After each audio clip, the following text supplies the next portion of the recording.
Hi guys, welcome back. So today we're going to finally talk about the Revolutionary War itself. We've talked about the Battle of Bunker Hill. We've talked about Lexington and Concord. Now we're going to talk about when shots are actually fired, when the war has officially started, what is going to happen here in the colonies. And so for today, you need to list this in your notes as the Revolution Part 1. There is going to be Part 2. This again is part of Objective 1.5, so if you have not done that yet, the other 4, you need to go back and do those videos first. And let's begin. So there's a lot that goes on in the Revolution, and there's a lot of different battles and a lot of different skirmishes and things, and we're going to talk about a number of them. We can't obviously get to all of them, but one of the ones that's maybe one of the most influential and yet maybe not talked about quite so much is the Battle of Long Island. And so in summer of 1776, about 30,000 British troops invade New York, and they've taken over New York and they've pushed the Patriots out by August of that year. Those Patriots are forced to retreat to Pennsylvania. And the British really kind of thought at this point that the war was going to be over soon. And so they don't really hold a lot of stock in holding on to New York. As a matter of fact, they'll move to New York, they'll stay in New York, but they had also conquered parts of New York, New Jersey, and they were hoping that by spring of 1777 they could move then into Pennsylvania and knock the Patriots out once and for all. And so as a result, they're going to take those Hessian soldiers that the British had hired, that King George had hired. They're going to take those Hessian soldiers and they're going to say, you're in charge of Trenton, New Jersey. They're going to put them in charge of it because they thought so little of New Jersey and so little of the Patriot cause that they thought, we'll live in New York, it's nice and lavish there, it's a great place to be over the winter, right? We'd much rather be there than in New Jersey. So the Hessians take over and hold New York, or New Jersey.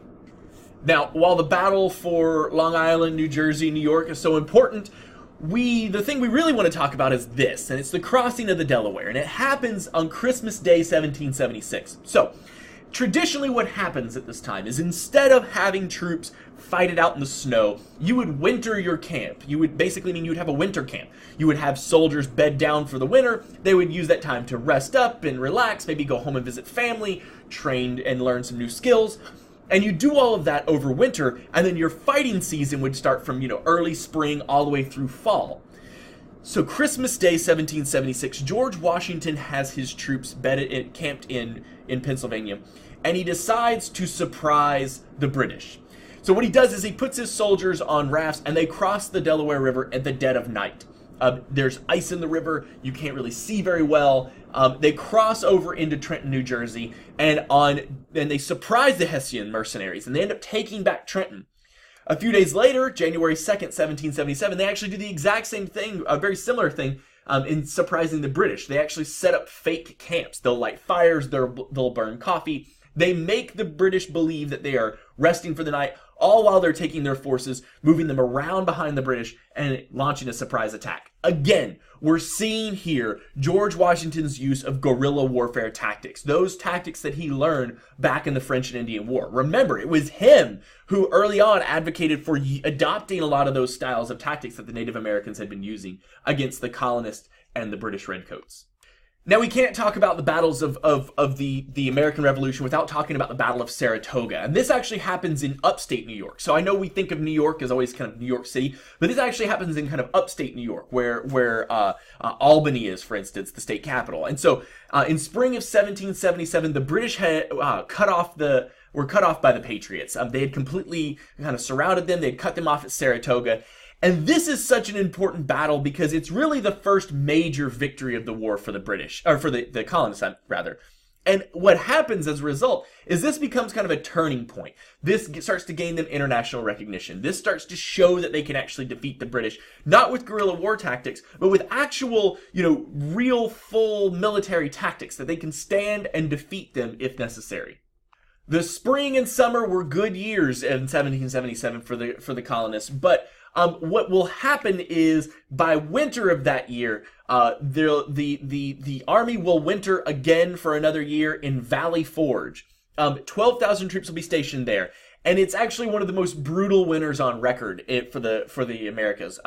There is little food, there is little supplies. Congress hadn't really gotten its act together about how to fund the war and should they collect taxes or should they not. And a lot of places didn't want to send troops and army and food and supplies if they felt like they were shouldering more of a burden than everybody else. And so during this time, there are a lot of Patriot deaths that happen at Valley Forge. Over a quarter of all of those 12,000 troops die while at Valley Forge. But those who survive actually become even better soldiers. They spend that time off really training, mastering their craft, becoming as good of a soldier as they possibly can.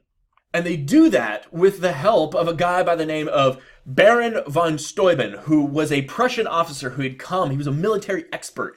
He had come to the colonies to help out the Americans.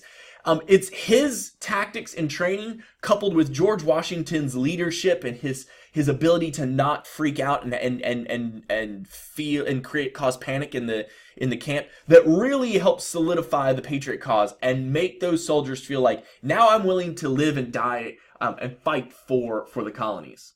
So the Battle of Saratoga had a couple of big things that happened as a result of it. One, you get that it's the first really major victory, but also two, it's kind of a turning point, and it starts to convince other nations that, you know, maybe these colonies aren't just colonies, right? That maybe they are a real thing. Maybe this idea of America can be a real thing. And so help starts to pour in from overseas. 1778, France gives support to the troops. They start giving them supplies.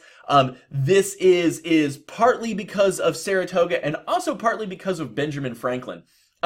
We haven't talked yet about him, but he is sent to be kind of an ambassador to England when this war begins, him and John Adams. And they'll spend the majority of their time overseas. Franklin is a rock star in France. The people are completely enamored with him. He would even wear a raccoon, not a raccoon skin cap like we think of it today, but it was a beaver skin cap. And he really plays at this idea of, you know, this rustic frontiersman, which was really at contrast with Franklin and his actual demeanor of this kind of well-educated scientist. But he is quite popular in France. He is quite popular with the ladies also. And he really, it's his help, or him and John Adams that really win over the French to help us out. That and the Battle of Saratoga. One other person we need to talk about is this guy on the screen here. His name is the Marquis de Lafayette, and he is French.